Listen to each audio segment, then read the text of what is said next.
E aí pessoal, tudo bom com vocês? Está começando mais um Ciba Mais. Pega a sua Bíblia e vem acompanhar esse bate-papo junto com o pastor Márcio. Chega mais!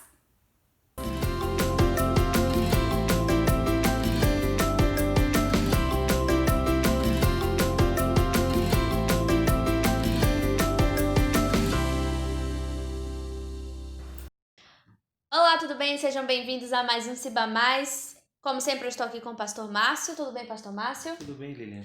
Vamos falar hoje sobre cessacionismo e continuismo. Foi um tema sugerido pelo William, que é da nossa igreja. Inclusive, ele não sugeriu só uma vez, mas duas, três. Então, estamos atendendo seu pedido, William. A gente vai falar desse tema que eu acredito que seja uma dúvida, né? Posso dizer assim, de muitos cristãos. É um tema que é bastante discutido, gera às vezes até divisão. Então, vamos discutir hoje sobre cessacionismo e continuismo. Fique ligado. Pegue a sua Bíblia para acompanhar a gente e vamos lá. Então vamos lá, pastor Márcio. A gente vai falar hoje sobre cessacionismo e continuismo, como eu já falei. Queria que a gente começasse com o senhor explicando o conceito dessas duas visões. O que de fato é o cessacionismo e o que é o continuismo. Veja, essa pergunta está relacionada aos dons espirituais. Se os dons espirituais cessaram na época apostólica, na época do primeiro século, quando os apóstolos estavam ali plantando as igrejas, escrevendo as cartas que hoje nós temos no Novo Testamento, ou se os dons continuam até hoje sendo distribuídos pelo Espírito Santo para abençoar e edificar a vida da igreja. Esse tipo de discussão, eu entendo que o termo teológico que é utilizado não ajuda muito a compreensão daquilo que a Bíblia quer nos ensinar. Por quê? Porque nós devemos fazer, talvez, uma distinção do que é dons extraordinários, dons que estavam relacionados com a vida apostólica, com os apóstolos, e os dons que são para a edificação da igreja. Então, me parece que a Bíblia quer nos ensinar que os dons relacionados aos apóstolos, relacionados à era apostólica, esses dons cessaram. Mas os dons que o Espírito Santo dá à igreja para a edificação do corpo, esses dons permanecem. Porque, em tese, cessacionismo quer dizer que os dons cessaram na era apostólica. E continuismo significa que os dons continuam até os dias de hoje. Mas eu acredito que os cessacionistas não creem que todos os dons cessaram, mas que os dons relacionados à edificação da igreja, eles permanecem. O que cessaram foram os dons que estavam relacionados com a era apostólica, estavam relacionados com a vida dos apóstolos. Eu também acredito que os continuistas, embora acreditem que os dons continuam e todos os dons continuam abençoando a vida da igreja, eles também não acreditam que essas manifestações que nós encontramos aí em muitos lugares ditos como evangélicos sejam de fato manifestações de dons espirituais conforme a Bíblia. Então, eu acredito que a definição do termo às vezes atrapalha a nossa compreensão daquilo que a Bíblia nos ensina. Bom, falando especificamente sobre o cessacionismo, né? Explica pra gente se os cessacionistas eles acreditam que Deus ainda pode realizar milagres nos dias de hoje. Sim, eles acreditam, os sensacionistas acreditam que Deus pode fazer milagres. O que eles não acreditam é que os dons extraordinários que acompanhavam os apóstolos na era apostólica, eles permanecem até hoje, mas que Deus pode curar, que Deus pode manifestar poder. Os sensacionistas acreditam. Eles só não acreditam que um homem é detentor desse dom, mas que Deus pode responder a oração da igreja, por exemplo, e realizar um milagre. Pastor, biblicamente falando, a gente pode dizer que existe um lado certo, tornando assim o outro lado errado? É difícil responder essa pergunta porque existem bons teólogos defendendo cada lado dessa discussão. Quando a gente olha para a Bíblia, me parece que a Bíblia nos ensina que nós precisamos fazer essa distinção dos dons de prodígio, de milagre, que acompanharam os apóstolos. Esses dons me parece que cessaram, mas os dons que edificam a vida da igreja, os dons que servem para o preparo do corpo de Cristo, esses dons permanecem. Então, eu acredito que a gente deve buscar uma posição intermediária. Assim como os continuistas também, que acreditam que os dons permanecem, certamente eles olham para essas manifestações de hoje, manifestações que é tida como dons, certamente eles questionam se essas manifestações são de fato os dons espirituais que a Bíblia apresenta.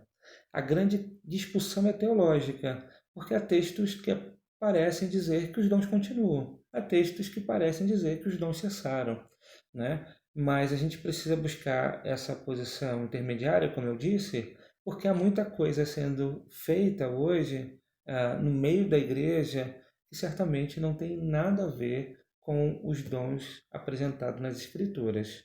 Ok, pastor, então sendo mais específicos agora. Como é que fica a questão do batismo com o Espírito Santo e a manifestação de línguas?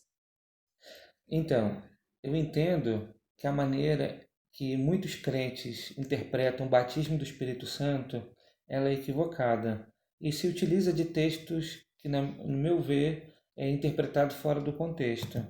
Então, como é que hoje o meio pentecostal, neopentecostal, interpreta o batismo com o Espírito Santo? Eles interpretam como se fosse uma manifestação de poder, como se fosse uma segunda bênção, como eles dizem. Mas quando a gente olha para as Escrituras, a Bíblia afirma para nós que nós somos batizados com o Espírito Santo no momento em que nós cremos. Primeira, Efésios capítulo 1, versículo 13 e 14, deixa isso muito claro. E é interessante que eles dizem que a manifestação do batismo com o Espírito Santo é evidenciado pelo dom de línguas. Então, só quem fala em línguas é batizado com o Espírito Santo, na interpretação deles. Mas o próprio texto bíblico, lá de 1 Coríntios, capítulo 12, vai afirmar que todos nós fomos batizados com um único Espírito Santo.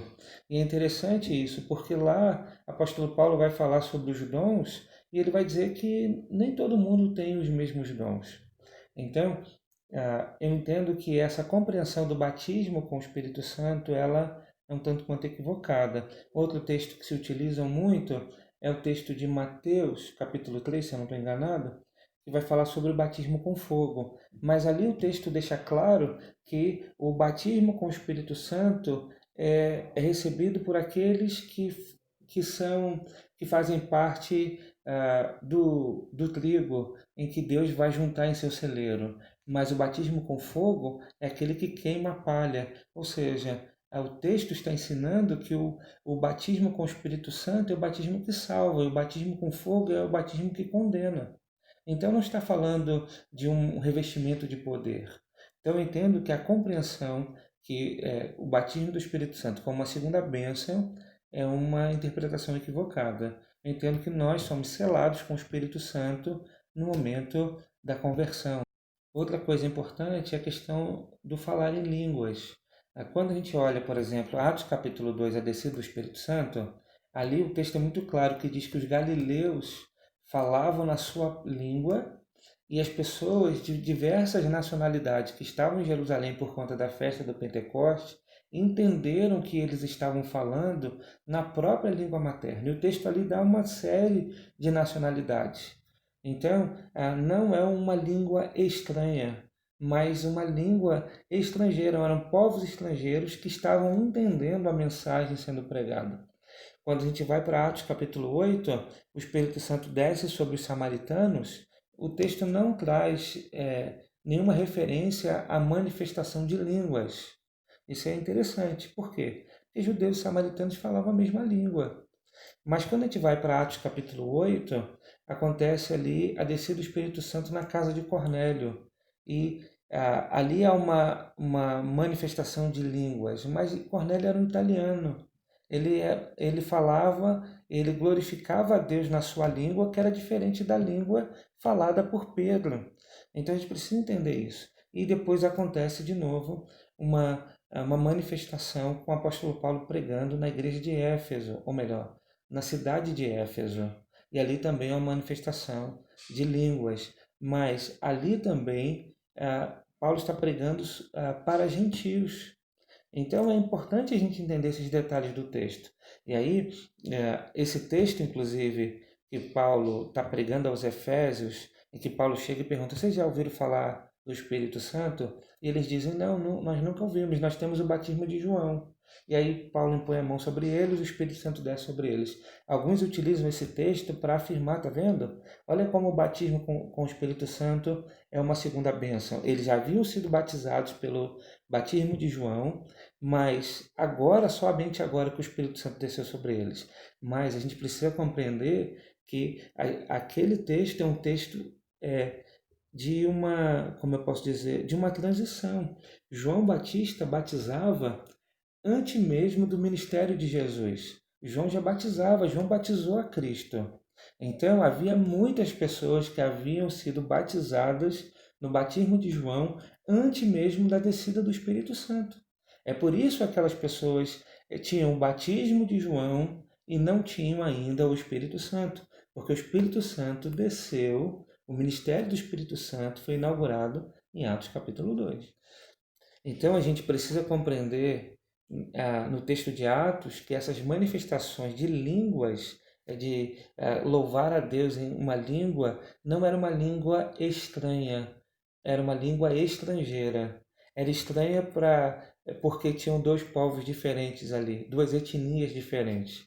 Mas não me parece que o que aconteceu ali foi essa manifestação que nós temos hoje em muitas igrejas. Muito bem, pastor. Então, muito obrigada por esclarecer as dúvidas da gente, em especial a dúvida do William. A gente se vê no próximo vídeo sobre a mais, tá bom? Deus quiser. Pessoal, então, William, se você assistiu esse vídeo, não esquece de sinalizar aí nos comentários. E se você gostou do vídeo, tem algum comentário para fazer também, deixa aí nos comentários. Ou, claro, como sempre, tem alguma dúvida ou alguma sugestão para o próximo vídeo? Deixa aí também nos comentários. Não esqueça, antes de você sair desse vídeo, se você ainda não é inscrito no canal, se inscreva. Não esqueça de deixar o seu like e fique de olho nas nossas notificações. Aqui no canal da Ciba é transmitido os cultos online também, nas quinta-feiras e domingo, tá bom? A gente se vê no próximo Ciba Mais. Tchau, tchau! Então vou gravar aqui o áudio. Gravando, se quiser gravar já pode ser agora. Agora também, agora também. Agora também. Grava, por favor. Por favor. Faltou fé aqui. Conta a mensagem, gente. Para de mandar mensagem. Tá gravando, tá? Depois não quer que fale aqui. Não, isso aí não precisa botar não. O bom é que a gente disse que não precisa botar e quando a gente vai assistir o vídeo tá lá. O que a gente disse que não precisava botar. Muitos dons que hoje são... Há muitos dons não, há muitas manifestações. Tá? Desculpa, me perdoe. Tranquilo, eu tô de boa. Corta isso. Saindo daqui eu vou comer pizza, eu tô bem feliz. Tá vendo? Que isso? De graça, ganhei uma pizza pra fazer uma divulgação. Sério? É, sério?